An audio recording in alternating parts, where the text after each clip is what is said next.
Disclaimer: I am not now, nor have I ever been, any type of doctor. I am just wanting to bring awareness to mental health and illness through illustration. This week, I am going to be illustrating paranoid personality disorder.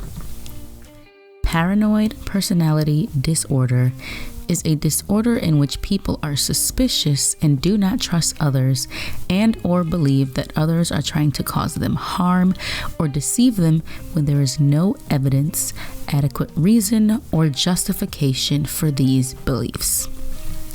Because of this, people with this disorder are more likely to have depression, agoraphobia, or even substance abuse problems.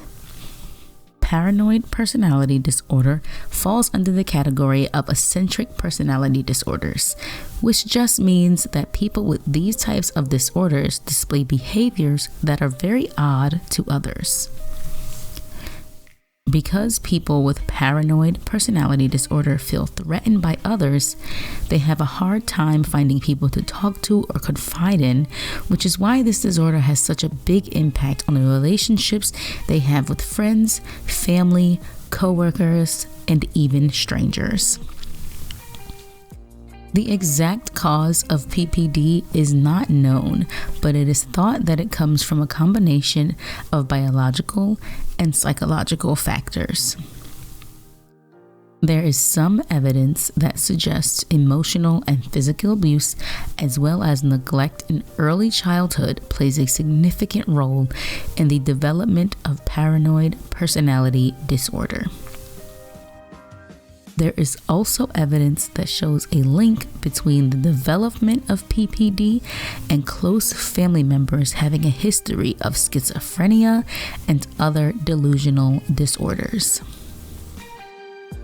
PPD is more common in men than women and affects between 2.3% to 4.4% of the population. It's hard to get a correct number on this because people with PPD oftentimes refuse and mistrust treatment. People with this disorder have such a strong mistrust and suspicion of others that it affects their daily lives and makes it hard to form relationships, affecting both their home, educational, and work life. They are always on high alert and looking for anything that may be a hidden insult, threat, slight, or anything of the sort. They also do not see their behavior as being out of the ordinary and do not see that others can view them as being hostile because of this. Other symptoms of PPD include finding it difficult to relax, being overly sensitive to any forms of criticism, perceived or otherwise, having persistent suspicions of unfaithfulness, hostility, having angry outbursts as a result of perceived deception, holding grudges and being unforgiving and rigid, doubting the loyalty of others, doubting the commitment of others, and doubting the trustworthiness of others.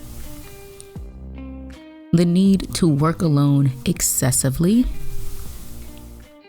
being aggressive, being defensive, overreacting to a perceived threat or criticism, being overly jealous, having a hard time seeing their own issues, excessive feelings of being lied to or exploited and deceived by others, viewing others in a negative way, being overly controlling when in relationships, and having a hard time developing close relationships with others.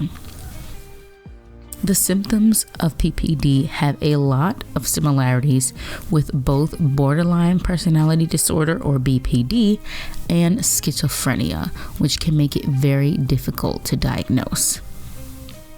In order to be diagnosed with PPD, someone must have at least 4 of the qualifying criteria, and the symptoms cannot be attributed to either schizophrenia or BPD. The qualifying criteria is 1. Suspecting that others are exploiting, harming, or deceiving them. 2. Worrying about loyalty and whether they can trust their family members, friends, or coworkers. 3. Avoiding confiding in others because of a fear that people will use any information that they receive about them against them. 4. Interpreting remarks or events as demeaning or threatening without any justification. 5. Holding grudges. 6. Perceiving attacks on their character and reputation that are unapparent to others and acting excessively aggressive in response. And 7. Suspecting that a spouse or partner is unfaithful without any justification. Treatment of PPD is possible, but difficult because the patients find it hard to confide in others and to trust doctors.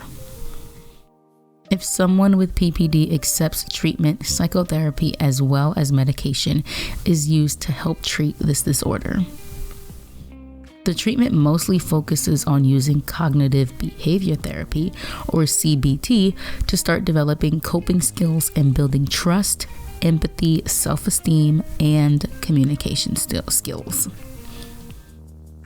Cognitive behavior therapy, or CBT, is a type of psychotherapeutic treatment that helps patients understand the thoughts and feelings that influence their behaviors. Treatment of PPD is ongoing and will likely last a lifetime, as there is no cure for paranoid personality disorder. But people willing to accept and to apply treatment can lead full, fulfilling lives and maintain healthy relationships.